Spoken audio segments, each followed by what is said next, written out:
There are men who make their point by raising their voice. They slam their hands on counters. They call lawyers in the middle of the night. They make scenes in parking lots that leave strangers staring. I am not one of those men. I have always been the quiet kind. And the thing about quiet men, the thing nobody warns you about until it is far too late, is that when they finally decide they have had enough, it does not look like anger. It looks like paperwork. It looks like a phone call at 9 in the morning. It looks like a signature removed from a document that somebody else was counting on to change their whole life. I am standing at my kitchen window right now, watching my son's truck pull into the driveway of the house where he grew up. He does not know yet that the loan is dead.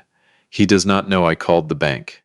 He does not know there is a police report sitting in a filing cabinet at the Greenwood precinct with his name typed on it and the words pawn fraud underneath. He thinks he is coming here to yell at me. He thinks I owe him an explanation. He has no idea what is already done. Let me take you back, because if I start here, you will think I am the villain too. Ruth passed on a Thursday in October, 3 years ago. Massive stroke. She was 61. I had gone to the hardware store for weather stripping. 20 minutes, maybe less, and when I came back she was on the kitchen floor. By the time the ambulance got there she was already gone. 29 years of marriage. Gone in the time it takes me to find the right foam tape. I will not go into all of that. Some of you already know what that kind of loss feels like, and no words I can put together are going to describe it any better than you already understand it. What I will tell you instead is about the watch, because the watch is the whole story, really.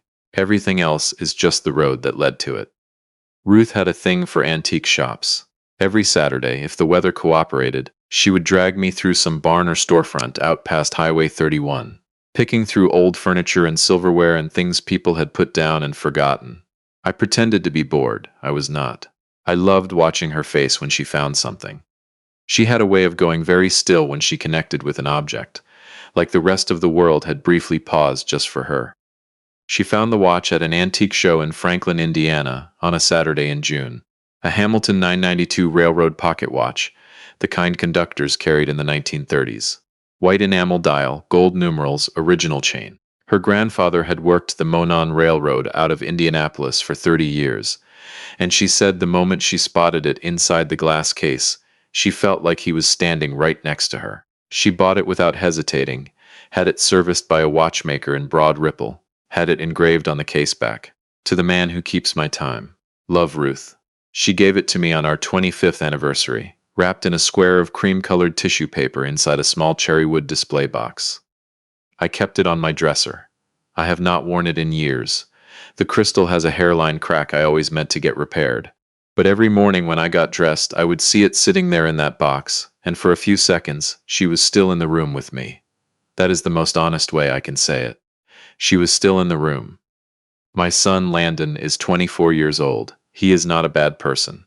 I want to say that out loud, because what comes next is going to make it hard to believe, and I want you to have the full picture before you decide.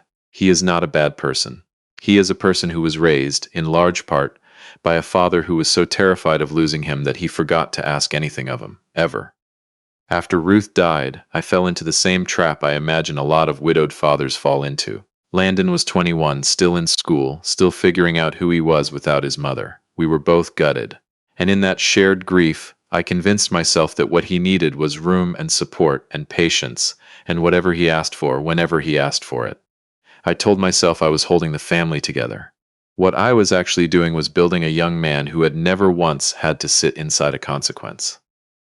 He dropped out of his business program at IUPUI after 1 semester, and I paid the outstanding balance without a word. He moved into an apartment off Emerson Avenue, and I quietly covered the gap when his half of the rent came up short, which it did regularly, for nearly 2 years. When he totaled his old car on I-465, nobody hurt, thank God. I helped him get into the truck he drives now, with $4,000 out of my own savings. He paid me back maybe $800 of it before the subject quietly died. Then, 6 weeks ago, he called me about a ring. He had been seeing a girl named Amber for 2 years. He said he had found the one he wanted, at a jeweler up in Carmel. $3,500. I told him I could not do it. Not this time. I had just replaced the roof on this house. $8,400 that I had not planned for, pulled straight from the account I have been living on since I retired from the electrical union at 62. My monthly income is Social Security and a small union pension. It is enough. It is not $3,500 on top of a roof. He went quiet on the phone in the particular way he does when he has decided something. Not angry. Just sealed off. Then he said, "Fine, I'll figure it out," and he ended the call. I assumed he meant he would save up. I assumed he would find a less expensive ring, or ask Amber to wait, or do what every 24-year-old without money does, which is accept that some things take time. I had no idea he had already thought of something else. I found out on a Tuesday evening. I had driven out to a job site in Plainfield. I still do occasional consulting work, walking commercial sites, reviewing panel installations, and I had come home with aching knees and not much appetite. I heated up leftover chicken and rice, went upstairs to change out of my work clothes, and I looked at the dresser. I cannot explain why I looked at it the way I did. I usually do not pay the display box much conscious attention until morning, but something was wrong with the weight of the room before I even understood what I was seeing. The box was there, the lid was closed, but the box was too light. I could feel it the way you can tell when you pick up a coffee mug that someone already emptied. I opened the lid. The cherrywood cradle was empty. I stood there with my hand on the open lid. I checked the drawer below. I checked the bathroom counter. I opened the safe in the closet, the fireproof one where I keep the deed and the insurance papers, and I looked at every shelf. I stood in the middle of the bedroom and looked around it the way you look around a room when your brain is still refusing to accept what your eyes have already reported. The watch was not in the house. I already knew that. I had known it from the moment I felt how light the box was. There is only one other person who has a key. I called him. He picked up on the second ring. "Hey, Dad, what's up?" His voice was easy. The voice of someone who has not yet registered that the ground has shifted. "Landon," I said, "where is your mother's watch?" Silence. A particular kind of silence, the kind that has a shape to it. "What do you mean?" "The Hamilton. On my dresser, it is gone." I heard him shift position. Heard background sounds, a television maybe. Then his voice changed, just slightly, became careful. "Dad, I needed the money. I was going to tell you. I can get it back once the business." "You pawned your mother's watch." "I was going to replace it. The one with her handwriting on the back." I said it the way I used to say things on job sites when a young apprentice had done something dangerous and did not fully grasp what he had done. Slow, level. The one she picked out herself. He started explaining. He knew I had sentimental attachment to it. He respected that. This was supposed to be temporary. He had a business opportunity that was going to generate real income. He had a plan. I let him say all of it. Then I asked which shop. He told me. A consignment and pawn place on Meridian Street in Greenwood. He had gotten $650 for it. $650. For the watch Ruth drove 45 minutes to Franklin to find. For the object she had engraved in her own handwriting. For something that cannot be reached because she is gone, and her handwriting does not exist anywhere else in the world except on the back of that caseback. I told him I would talk to him later. I set the phone down on the kitchen counter and stood there in the quiet house for a long time. Here is what I want you to understand about that moment. I am not an angry man. I have worked union jobs in 100-degree attics. I have dealt with contractors who lied to my face and clients who tried to short my crew. I buried my wife in the middle of an October that was still pretending to be warm. I know how to absorb something and keep moving. But something had gone still inside me. Not hot. Not explosive. Still the way water goes still right before it begins to boil. And for the first time in 3 years I understood clearly what I had built. Not the betrayal, he chose that. But I had built the scaffolding around it. I had taught him, one rescued situation at a time, that there were no real walls in this house. That every door I closed I would eventually open again. That I would always, always catch him. I grabbed my keys. The shop on Meridian was called Heritage Consign and Loan. The man behind the counter was named Pete, early 30s, patient enough. I described the watch. He pulled it from the back case before I even finished the sentence. I am not ashamed to tell you that my eyes stung when I saw it sitting there under the fluorescent light, the chain coiled beside it, the enamel dial as clean as the day Ruth had it serviced. Pete was decent about the situation. He explained that he had collected valid ID and a signed statement of ownership from the person who brought it in, and that under Indiana law he could not simply hand it back to me over the counter. He needed a police report and proof of ownership. He would hold it in his safe and cooperate fully. He had been through this before. I had the original receipt from the antique show in Franklin. Ruth had kept it in the filing box, in the hall closet, in a labeled folder, the way she kept everything. Every appliance manual, every warranty card, every document that might someday matter, organized and dated. I drove home, found it in under 4 minutes, and drove back. An officer named Pullman met me at the shop, mid-50s. Calm in a way that comes from decades of being unsurprisable. He cross-referenced the receipt against the intake log, confirmed the serial number, processed an official hold. Then he set his pen down. "Gene," he said, "I want to make sure you understand the full picture here. Your son told the shop the watch was his own inherited property. That is pawn fraud under Indiana statute. Combined with the underlying theft, we are looking at a felony charge. A conviction, or even a deferred sentence, goes on a permanent record. Are you certain you want to proceed? Because once I execute this warrant, I cannot pull it back." I told him to proceed. He nodded once and did not say anything else about it. I did not stop at the police report. The next morning, I called the bank. For 2 years, Landon had been building toward opening a mobile car detailing operation with a friend of his named Craig, a solid guy he had worked with at a dealership on the east side. They had the trailer. They had the client list started.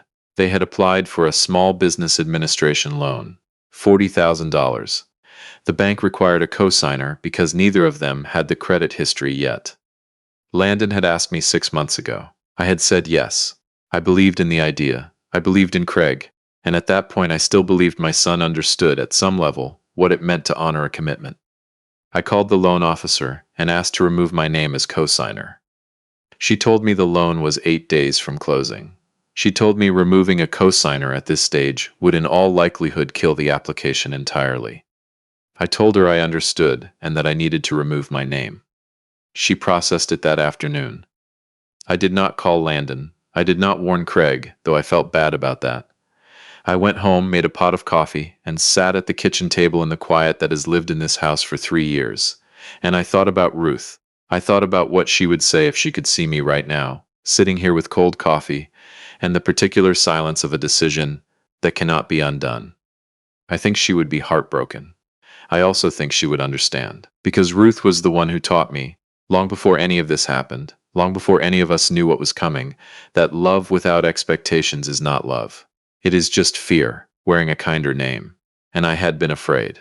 For 3 years I had been afraid of losing the one family I had left, and that fear had made me into something neither of us would have wanted me to be. Landon found out about the loan on a Monday morning when he showed up at the bank to sign the closing documents. The application had been withdrawn. Craig called me the same afternoon, confused and apologetic. I told Craig directly what had happened, what Landon had taken, what I had done, and why. I told him I was sorry it had landed on him, and that it was not about his business or his character. Craig thanked me quietly and did not call back. Landon pulled into my driveway 6 days later. He got out of the truck moving fast. I watched him from the kitchen window and I felt nothing that surprised me. I opened the front door before he knocked. He started talking before he reached the porch. He said I had no right. He said I had destroyed 2 years of work, his entire future, a partnership that had nothing to do with whatever problem I had with him. He said if I had an issue, I should have come to him directly like an adult instead of going behind his back. He said this was vindictive. He said he had made a mistake and he was going to fix it, and I had not given him the chance. He said that since his mother died, I had held that grief over both of us, like a weight neither of them could ever put down, and that he was tired of it. I let him say all of it. I stood in the doorway and I let him say every word until the words ran out. Then I said, "Come look at something." I walked him upstairs without another word. I opened the dresser drawer. I lifted the cherrywood box and opened the lid. The watch was back where it belonged. Pete had released it after Pullman processed the report. I had picked it up the following morning. Landon looked at it for a long time without speaking. "I was going to get it back," he said. "Quieter now." "I know you believe that." "I had a plan, Dad." You always have a plan, I said, and every time the plan fell short, I was the plan, not your father. Not the man who came home to this house alone and still made sure you had a floor under you. I was the contingency, the fallback, and you needed me to keep being that, so you never let me be anything else. He did not say anything. There is a police report with your name on it, I told him. You will be contacted. You should find yourself an attorney. I am not paying for the attorney. He looked at me the way a person looks when they are searching for the version of someone they have always counted on and cannot find them. I knew what he was looking for. I had been that version of myself for 3 years. I was not that version anymore. He left without slamming the door. I changed the locks on Monday. I called the insurance carrier and removed him from my health plan. He was 24. He had the right to stay on until 26, but I needed him to understand what standing on your own actually costs when there is no one underneath you. I canceled the autopay I had been quietly running on his gym membership for 8 months, a charge he had never even known I was covering because I had never told him. The slow financial bleed, the one I had been too afraid to look at directly because the number would have told me something I did not want to know, stopped. Landon's charge was processed 3 weeks later. His attorney, he found one himself, which I registered as a small and genuine thing, negotiated it down to a misdemeanor with restitution and probation. No felony record if he completes the terms. I was not involved and I was not informed until after it was done. Craig found a different co-signer. The detailing operation opened last month, I heard through someone at my old union hall. I am glad. I never had a problem with Craig. About a month after everything settled, on a Sunday evening in late spring, my phone lit up with Landon's name. I watched it ring. I watched his contact photo, a picture from a camping trip we took when he was 17, before everything, and I let it ring 4 times before I answered. He did not ask for anything.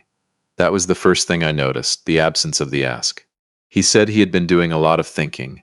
He said he knew he had handled everything wrong, and he was not calling to argue about whether what I did was fair.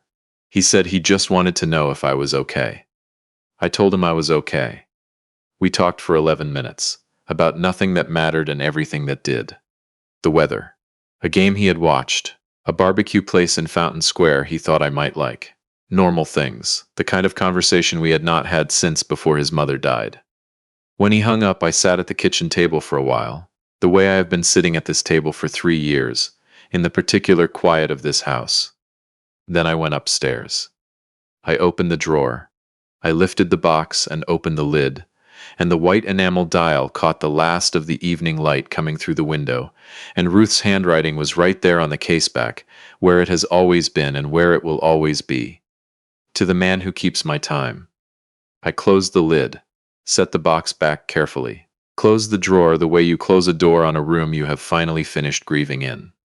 I had spent 3 years holding on so tight, to the grief, to the son, to a version of love that never asked anything in return, that I had forgotten what it felt like to just put the weight down, to let it rest, to breathe out. He sold his mother's watch for a ring he thought would fix something in his life. He got $650 and learned that some things, once you let them out of your hands, do not come back the same way twice. I got the watch back.